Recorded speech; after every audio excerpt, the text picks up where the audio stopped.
Hello, कैसे हैं आप सब। उम्मीद करते हैं बहुत अच्छा होइएगा। आपका एक बार फिर से स्वागत है आपके अपने यूट्यूब चैनल एग्जाम सर्किल पर। आज हम मिले हैं एक फिर से बहुत ही बेहतरीन टॉपिक के साथ में, जिसमें हम आपको बतलाने वाले हैं कि अगर आपका एईडीओ के पद पर चयन हो भी जाता है, फिर भी उसके बाद में अगर आपका संतोषजनक कार्य नहीं होगा तो आपको नौकरी से बाहर कर दिया जाएगा।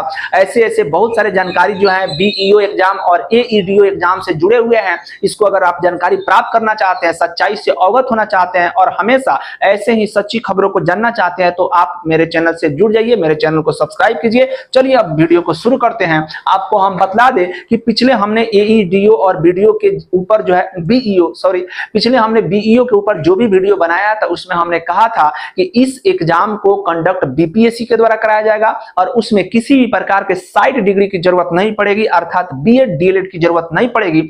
उस समय में आप लोगों ने भर भर के कमेंट किया, निगेटिव कमेंट किया, कहा कि नहीं इस बार जो है इसके लिए आप कैसे कह सकते हैं कि बीएड की आवश्यकता नहीं पड़ेगी। बीएड तो हर हाल में चाहिए ही चाहिए, क्योंकि शिक्षा विभाग से रिलेटेड है।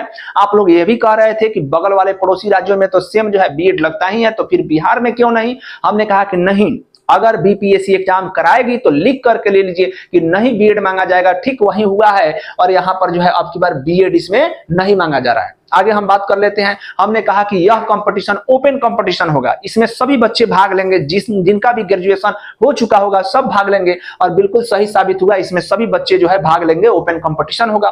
फिर इसमें हमने कहा था कि टीचर होना जरूरी नहीं है, इसमें प्रधानाध्यापक होना जरूरी नहीं है, इसमें कोई भी अनुभव की आवश्यकता नहीं है और वो बिल्कुल सही हुआ। इसमें कोई भी अनुभव की आवश्यकता नहीं है। हम एक जगह उसमें जो है गलत साबित हुए हैं कि हमने बोला था 320 सीट जो है से लेकर के 350 तक सीट आएगा, लेकिन इससे बढ़ करके लगभग जो है 1000 के करीब में सीट आने वाला है। हम इस चीज में थोड़ा सा चुके हैं, क्योंकि यहां पर विभाग ने इसमें सीटों की संख्या को बढ़ा दिया है।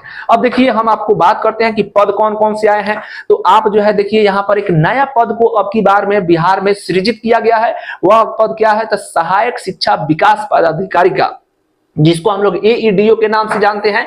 अब इसी पद के लिए वैकेंसी निकला है। अगर आप इस पद पर चुने जाइएगा तब जो है आपका प्रमोशन होगा और फिर आप शिक्षा विकास पदाधिकारी यानी बीईओ बन पाइएगा। आपको डायरेक्ट बीईओ बनने का ऑफर यहां पर नहीं मिल रहा है। फिर आपको हम यह भी समझा देते हैं कि सहायक शिक्षा विकास पदाधिकारी जो है प्रत्येक 10 पंचायत पर एक व्यक्ति चुने जाएंगे, यानी 10 पंचायतों पर एक एईडीओ का चयन होगा और यही एईडीओ जो है बाद में प्रमोशन करके और बीईओ बन सकता है। अब आगे आपको हम बतला देते हैं कि इसमें कुल पद कितने रहने वाले हैं। तो देखिए प्रखंड की बात करें बिहार में तो कुल प्रखंडों की संख्या 534 है और अगर हम एक प्रखंड में मान लेते हैं कि अगर 20 पंचायत होगा तो लगभग 10,000 जो है हमारे पास में पंचायतों की संख्या बिहार में निकल करके आ जाएगी। अब इसमें से 10 से हम भाग दे दें तो क्योंकि 10 पंचायतों पर एक एईडीओ चाहिए तो हमारे पास में 1000 यहां पर निकल करके आएगा। यानी हम लगभग अगर एक्यूरेट डाटा का बात करें तो 800 जो है एईडीओ इस बार चयन होंगे, उनका यहां पर वैकेंसी निकल करके आ चुका है। अब देखिए हम बात करते हैं योग्यता। इसमें योग्यता क्या चाहिए, क्वालिफिकेशन क्या होना चाहिए। तो हमने कई बार वीडियो में कहा कि इस बार सिंपल ग्रेजुएशन कोई किया होगा तो वो जो है एईडीओ का फॉर्म भर सकता है, वो जो है इसमें बीईओ बन सकता है। ठीक वही बात स्नातक या समकक्ष का डिग्री होना आवश्यक मांगा जा रहा है।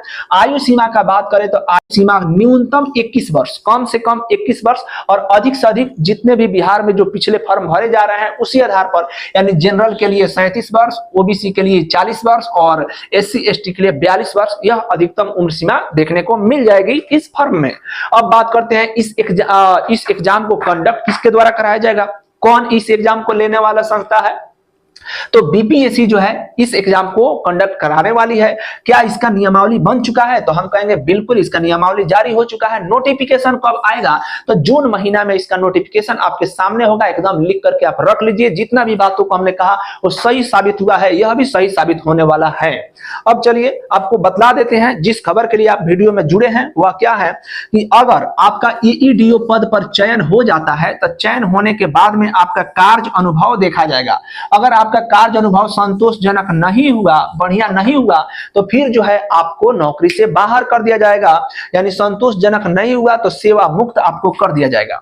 अब देखिए कहा जा रहा है, इसलिए आप अभी से ही अपना पढ़ाई को बल दीजिए और सबसे पहले आप एईडीओ बनिए और फिर वहां पर जाकर के बेहतर ढंग से अपना परफॉर्मेंस एकदम जबरदस्त ढंग से कीजिए, ताकि आप एईडीओ से ठीक बाद में उसके बीईओ तक पहुंच जाइए और एकदम पदाधिकारी बनने का जो सपना है वो हर हाल में आप इस बार पूरा कर लीजिए। इतना देर तक वीडियो में बने रहे इसके लिए आपको बहुत बहुत धन्यवाद। हम कहेंगे कि ऐसे ही और जानकारियों को प्राप्त करने के लिए आप मेरे चैनल को सब्सक्राइब कीजिए और मेरे चैनल से हमेशा जुड़े रहिए, ताकि सच्चाई से हमेशा आप अवगत होते रहिए। चलिए, आपको बहुत बहुत धन्यवाद।